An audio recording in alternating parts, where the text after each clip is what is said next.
ఆదోనిలో హిందుత్వం లేదని ఎవరు అన్నది?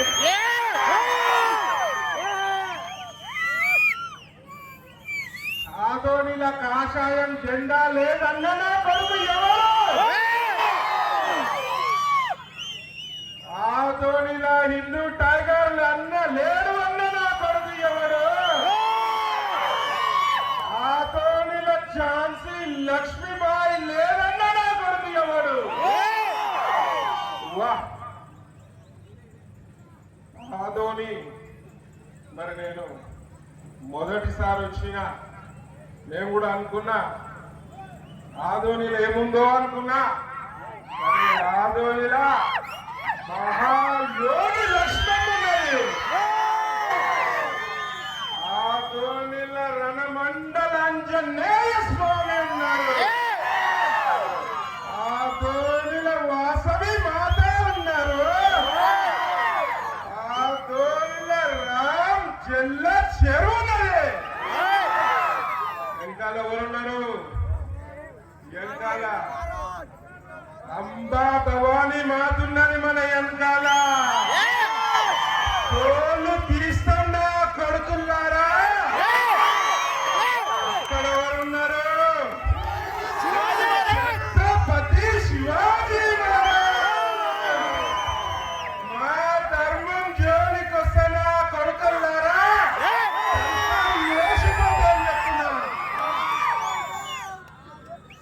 చెప్పాలి. జై శ్రీరామ్, భారత్ మాతా కీ వందే, జై భవానీ, జై భవానీ, జై భవానీ, జై సనాతన ధర్మ కీ జై, ఆదోని హిందువులకి జై, సంత్ మహారాజ్ కి జై. సంతోషం.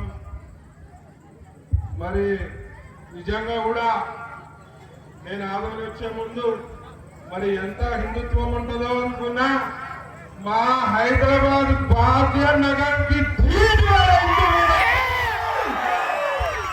మా తెలంగాణకి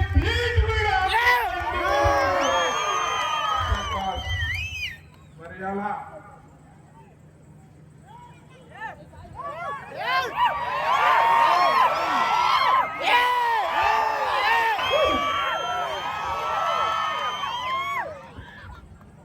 మన శివాజీ మహారాజ్ జయంతి రాగానే ఒక్కొక్కరి గుచ్చాలు పడుతూనే అవుతాను.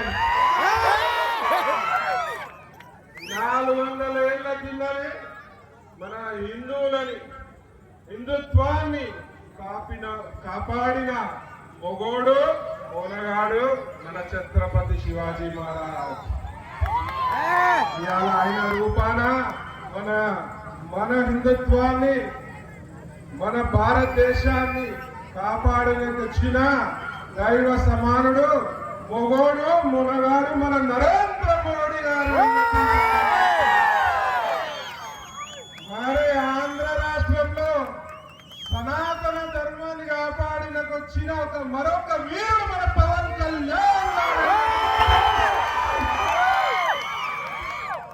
మరి అలా విచ్చేసిన ఆదోని శివాజీ మహారాజ్ జయంతి శోభాయాత్రకి విచ్చేసిన నా హిందూ సింహాలందరూ కూడా శిరస్సు వంచి నమస్కరిస్తూ, మరి మా అక్క చెల్లెలందరూ కూడా ఝాన్సీ లక్ష్మీబాయిలకి కలం దొక్కినారు, వారికి కూడా శిరస్సు వంచి నమస్కరిస్తూ, మరి భారతదేశంలో హైందత్వానికి ప్రమాదం రకరకాలుగా పొంచి వచ్చినది సంఘటనలు చాలా చూస్తున్నాం. ఇవాళ ముఖ్యంగా కుల పిచ్చిల వాడి మరి కులం పిచ్చిల వాడిన మన కుల పెద్దలను అడుగుతున్నా, మరి మొన్న కాశ్మీర్ లో టూరిస్టులపై జరిగిన దాడి, మరి నువ్వు రెడ్డివా, నువ్వు చౌదరివా, నువ్వు కాపువా, నువ్వు వైశ్యవా, నువ్వు బ్రాహ్మణువా అని, నువ్వు దళితులువా అని ఎవ్వరు కూడా దాడి చేయలే. నువ్వు హిందువా కాదా అని చెప్పి దాడి చేసిన సంఘటన మన కాశ్మీర్ లో చూసినాం ఇలా. నేను అదే అడుగుతున్నా ఇలా, కులం కులం కులం అని కొట్లాడు కాదు. ఇవాళ మనము మతం కాపాడుకోకపోతే మతమే ఉండదు. మతం లేని కులమే నుంచి వస్తుంది బిడ్డ అని చెప్పి నేను అడుగుతున్నా. ఇవాళ ముఖ్యంగా మతాన్ని కాపాడుకోవాల్సిన అవసరము మనందరిపై ఉంది, హిందువులందరిపై ఉంది. చెప్తారు కదా, గడప లోపల కులం, గడప దాటితే హిందువులం. ఇవాళ దాడులలో రకరకాల దాడులు జరుగుతున్నాయి. మొన్న మీ ఆంధ్ర రాష్ట్రంలో విజయవాడ దగ్గర ఒక పాస్టర్ మందు తాగి బండి గుద్దుకొని చచ్చిపోయిందా? ఒక పాస్టర్ చచ్చిపోయాడు కదా. మరి ఆ పాస్టర్ సావుకి హిందువులు కారణం అని చెప్పి మాట్లాడుతున్నారు. హిందువులు కారణమా పాస్టర్ సావుకి? కాదు. సీసీటీవీ ఫుటేజీలు కూడా చూపించిన సంఘటనలు ఉన్నాయి. ఇవాళ ఆ పాస్టర్ మందు తాగి బండి గుద్దుకొని చచ్చిపోతే, ఖమ్మం నుంచి వచ్చిన ఇంకో పాస్టర్, ఒక మౌలా వచ్చినాడు విజయవాడకి ఆ పాస్టర్ దినాల కార్యక్రమానికి.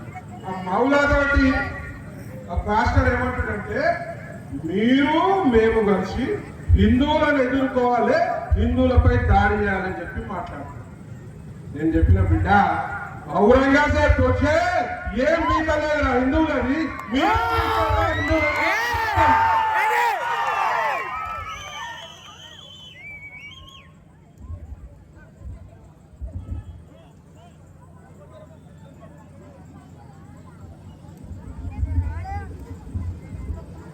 మొన్న ఒక పాస్టర్ నాకు కలిసినాడు ఒక రోజు, 2-3 నెలల కింద.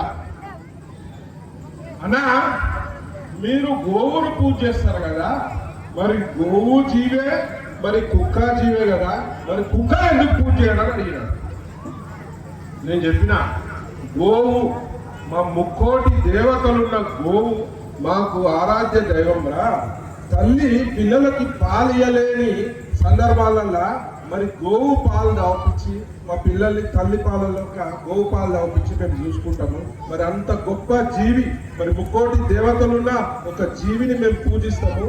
మరి కుక్క గోవుకు చాలా ఫరక్ ఉన్నది అంటే, లేదన్న అట్లెట్లా కాదు, కుదరదన్న, అది జీవే ఇది జీవే అని అన్నా. సరే నేను చెప్తా బిడ్డ, ఇట్లా కాదు, చీకోటి స్టైల్లో చెప్పాలి ఇంకని చెప్పి నేను చెప్పిన. నేను గోవు మూత్రం తాగుతారా, మరి నువ్వు కుక్క మూత్రం తాగుతావా అని అడిగిన.